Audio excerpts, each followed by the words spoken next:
Yo, petite vidéo sur les messages des émotions. Alors, pourquoi je t'intitule ça comme ça? Parce que c'est en termes de pédagogie, quelque chose qui permet en fait de vraiment comprendre que les émotions, elles ne sont pas là pour te faire chier. Les émotions, en fait, c'est des messagers et elles apportent un message. Chaque émotion est porteur d'un message qui lui est propre. Ça veut dire que la colère a son message, la joie a son message, la peur a son message, etc. Mais que toi, si tu refuses le messager, il ne va rien se passer.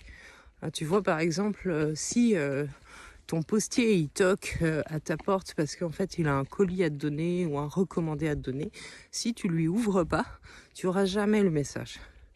Et du coup, peut-être tu aimes pas la tête de ton postier, peut-être tu trouves qu'il est désagréable, peut-être en fait t'aimes pas sa façon de parler ou s'adresser à toi.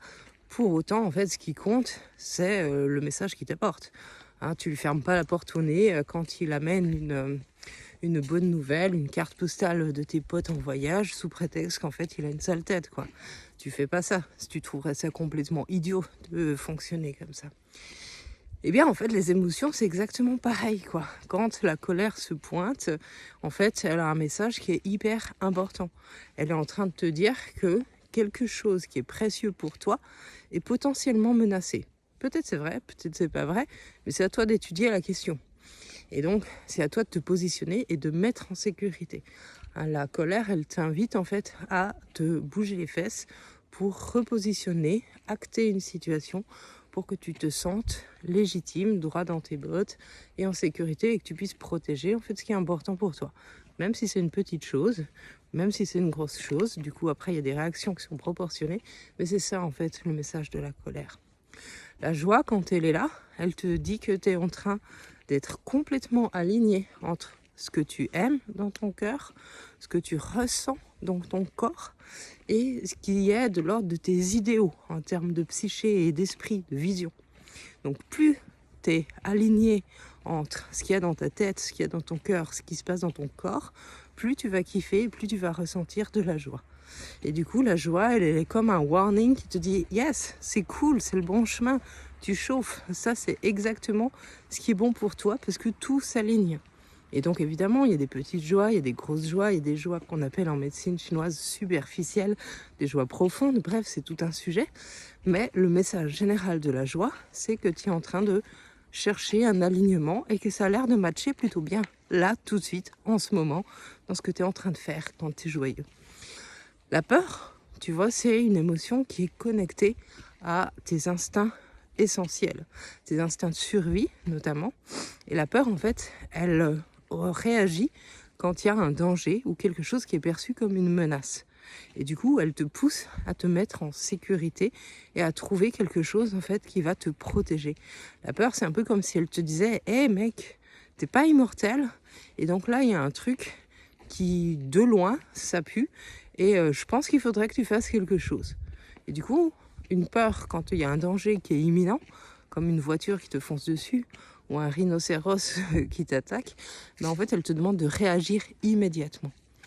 Mais des fois, il n'y a pas de danger imminent. Il y a juste une situation qui ressemble à quelque chose qui a été douloureux dans le passé ou qui a été souffrant dans le passé. Et du coup, ça active des stratégies de méfiance. Ce qui est dans l'absolu plutôt pas mal parce que ça nous évite de tomber plusieurs fois dans le même panneau. Et donc là, il y a une autre étape à faire qui est de réfléchir tout simplement, est-ce que le danger est imminent? Qu'est-ce qui me fait peur? Et est-ce que ce danger est imminent? Si la réponse c'est non, bah, tu dois acter en fait une réflexion et creuser un peu plus. Si la réponse c'est oui, bah, tu as du bol parce qu'il y a quelque chose d'automatique qui va se mettre en place pour toi. Ça s'appelle l'instinct de survie et normalement, tu n'auras rien besoin de faire, ça va faire le job à ta place, tout seul. Alors, comme le moment où tu perds le contrôle de ta voiture, tu sens que ta voiture glisse, tu n'as pas besoin de réfléchir en disant « Ouais, je vais faire une manœuvre pour rattraper ma trajectoire ». Non, ton instinct, il fait ça tout seul et tu gères de ouf. Ok ?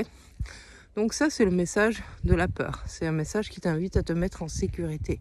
Donc imagine ce qui se passe si tu n'écoutes jamais ta peur. Ça veut dire que tu vis dans un climat en fait qui est insécure et que tu te bouches les oreilles, que tu es en mode blablabla. Je vois même pas de quoi il s'agit. C'est con. Parce que tu pourrais faire plein de choses en fait pour que ça s'améliore la situation.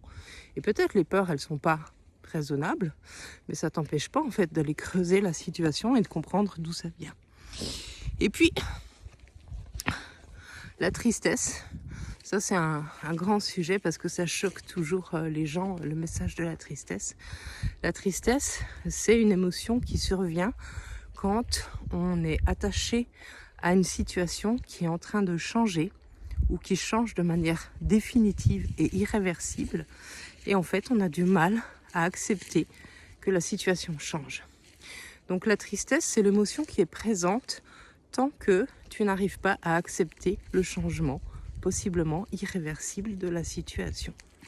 Donc c'est une émotion qui nous invite en fait à faire un retour de sagesse sur le fait qu'on n'est pas invincible, sur le fait qu'on n'est pas immortel et sur le fait que tout change tout le temps. Et donc en même temps, la même chose que les enfants peuvent être tristes le soir d'aller au lit parce qu'ils passaient un bon moment avec leurs copains à jouer et ils sont déçus que ce moment soit terminé et ils sont tristes parce qu'ils savent très bien que ce moment n'aura plus jamais lieu. Il y aura d'autres moments chouettes, mais ça ne va pas être les mêmes. Et bien la même chose quand on perd un être cher, c'est la même chose qui se passe, mais qu'à un niveau d'intensité beaucoup plus fort, qui est le temps de partage, le temps de reliance, le temps de connexion est terminé. Et donc, pour le moment, je n'arrive pas à accepter que cette situation a changé. Et c'est pas un problème d'être triste, mais quand on résiste à la tristesse, on empêche en fait le processus naturel d'acceptation de se faire. Il n'y a rien besoin de faire pour accepter. Accepter, c'est un processus yin, c'est passif, c'est quelque chose qui se met en place, qui dépend de plein de paramètres qui changent d'un individu à l'autre. Et donc, il n'y a pas une durée idéale de processus de deuil, par exemple. Il n'y a pas une durée pour accepter un changement, puis au-delà de ça, ça deviendrait un problème. Il y a juste le fait que tant que je résiste à la tristesse, parce que je ne veux pas être triste, je ne peux pas engager le processus d'acceptation qui va avec la situation qui a changé. Donc la tristesse a un message qui n'est pas évident en fait à entendre, qui est le fait que on n'est pas tout puissant et qu'en fait on ne contrôle pas une grosse partie des choses qui se déroulent dans nos vies. Et notamment le fait que tout change tout le temps. Et donc ça c'est un principe qui est central en médecine chinoise, mais central dans plein de philosophies et de visions spirituelles orientale, qui est le principe de l'impermanence et du fait que la seule chose qui est constante dans nos vies humaines, c'est le changement perpétuel, à des échelles qui des fois nous échappent, mais néanmoins c'est une réalité. Et donc reconnecter avec la tristesse, c'est reconnecter aussi avec la sagesse des cycles et l'acceptation en fait de notre vulnérabilité et de notre impuissance. Voilà pour la tristesse. On va s'arrêter là pour les messages des émotions et je reviendrai sur d'autres sujets.